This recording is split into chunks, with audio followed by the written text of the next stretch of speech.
I think as Canadians, I think we're different. I think Canadians in general are humble.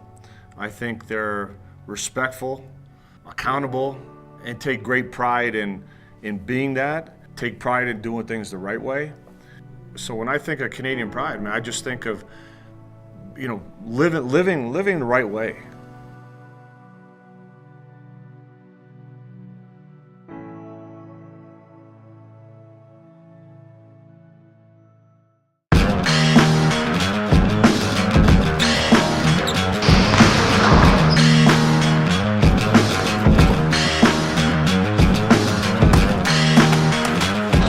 I think it all began with Leo. He was one of the first, pioneers, a Syracuse guy. He started it all off, one of the first to go and play down in the States. Being kind of a pioneer felt good because I wanted kids to say, yeah, you can do it. To me, it was great that, okay, this is exciting and this is fantastic, and maybe now this does open doors. Maybe this does legitimize everything that we're doing. We have known for a long time now that we had talent. Like, we knew that we had players that could really play this game. When Wiggins and Bennett went #1 back-to-back, I don't even think it was something happening in Canada. I think it was the rest of the world being like, what's going on in Canada? His name was all over. A little young boy growing up in Jane and Finch and becoming #1 draft pick for Canada. You don't want to be prouder than that as a mom. To have 4 Canadians drafted in 1 year and to be one of them, I had so much pride in being Canadian. To have 4 guys drafted in 1 year from basically the same area. I mean, me and Anthony from Brampton, Nick from Mississauga and Dwight from Toronto. We're all live pretty close and grew up playing each other. So I think that's just, something that not a lot of cities in America are able to say. We all grew up together. We all knew of each other at a young age. So to see their hard work pay off as well, it just made all of us really proud to be Canadian.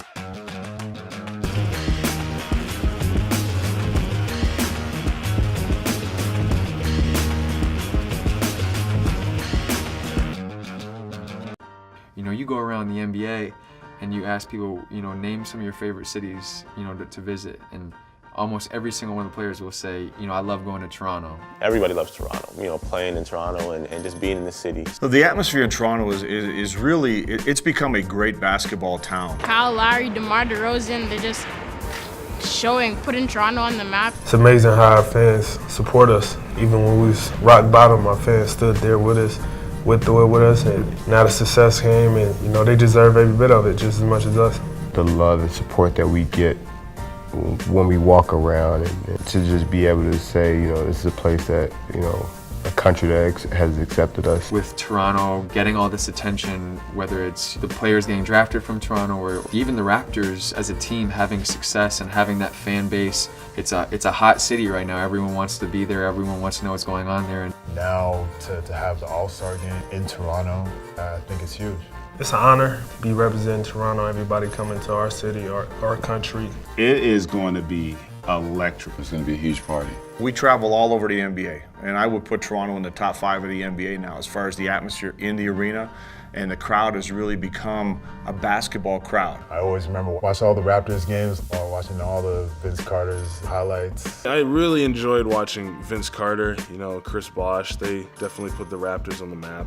Between Vince and then me, I would like to think that hopefully we inspired some of those kids to really start taking basketball serious. Like, hey, I can do this, basketball's in Canada. We was kids watching Vince and all these guys coming up, and there's some kids out there watching us. Vince Carter single-handedly propelled Canada's youth to be as talented as it is now. I want some kid to look up to me the same way I look up to him. Childhood basketball hero is probably Steve Nash. Just somebody who, kind of defied the odds, not only being Canadian, but being a smaller point guard. Just a wizard with the ball. I mean, one of the best shooters and ball handlers and passers. We're not just hockey guys, we're not just golf guys, we're not just baseball guys, but we're true basketball fans.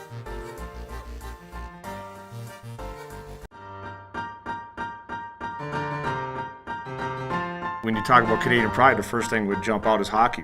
It's a religion. There's enough room in the hearts and the minds of that fan base to also love basketball.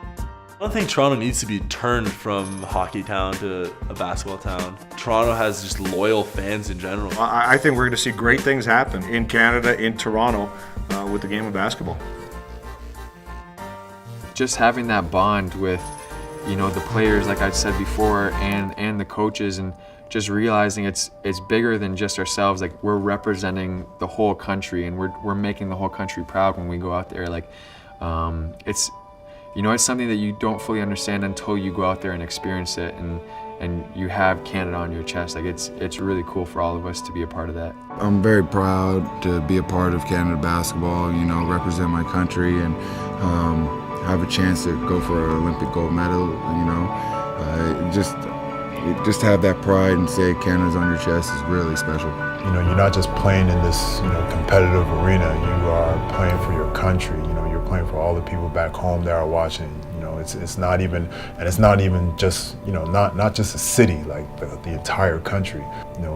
Very, happy and proud to have that opportunity. Just being able to put on Canada across your chest to represent your country in a sport that you have love and passion for is a blessing. The national team and the whole national team experience really goes deep for me because it really did change my life. And there's nothing like representing your country on top of that. And then to be able to coach too, to be able to take that next step. And I remember one time I was coaching Andy, and we were, I think we were in Italy someplace. The national anthem was going on, and I just happened to be standing next to him, and it's pretty cool. Here we are. We both got our Canada stuff on, the national anthem, and here I am standing next to my kid. That's not bad.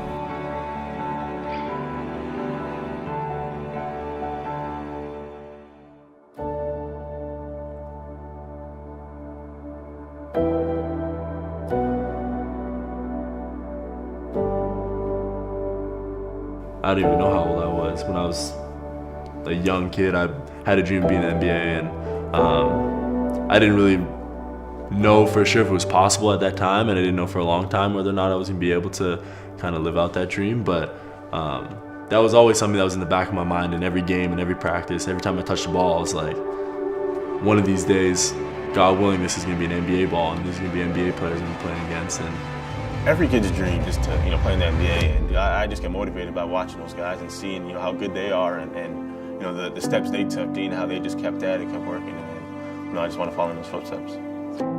I think the first time the NBA became like a dream for me was, after that first tournament where I got invited to play basketball when I was like 7 or 8 years old. It wasn't very realistic because I had just started playing, but to me it was just like, man, I love this game so much, like, why not just do it forever and like make a living out of it and play in the NBA. That's the way I looked at it. There's a long list of people that helped me get to where I am today. At the top is probably my mom, who taught me kind of everything about how to be a man and how to take responsibility for what you want. And I think that's something I carry through all facets of my life, in my work ethic, in the game, and in who I am. In the back of my mind, regardless of what was going on, I always truly believed that it was going to happen. And I think, like, it sounds weird, but I think that's like one of the most important things for making any dream come true, is like actually believing that's possible no matter what situation you're actually in. It is a dream because so few get the opportunity, and oftentimes you making it has nothing to do with your basketball ability. And so much of what happens in the game isn't on the court.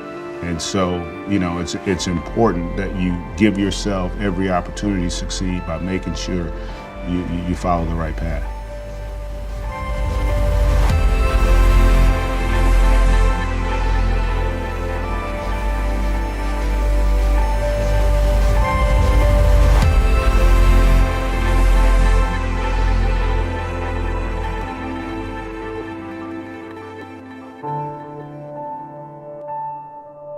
Where was the first NBA game ever played? Where? The first NBA game ever. I would guess somewhere in Ontario. The first NBA game was played, I'm going to say, in Canada. Do you want the city? Was it Madison Square Garden? I do know that the Toronto Huskies were involved in the first NBA game ever against the New York Knicks. I think it was Toronto versus the Knicks. I don't know where it was. It might have been Syracuse or something like that. Toronto? Okay. 1946. 1946. Versus the Nets. Wow. Was it in Toronto? Really? The first game of basketball was played in Toronto. See?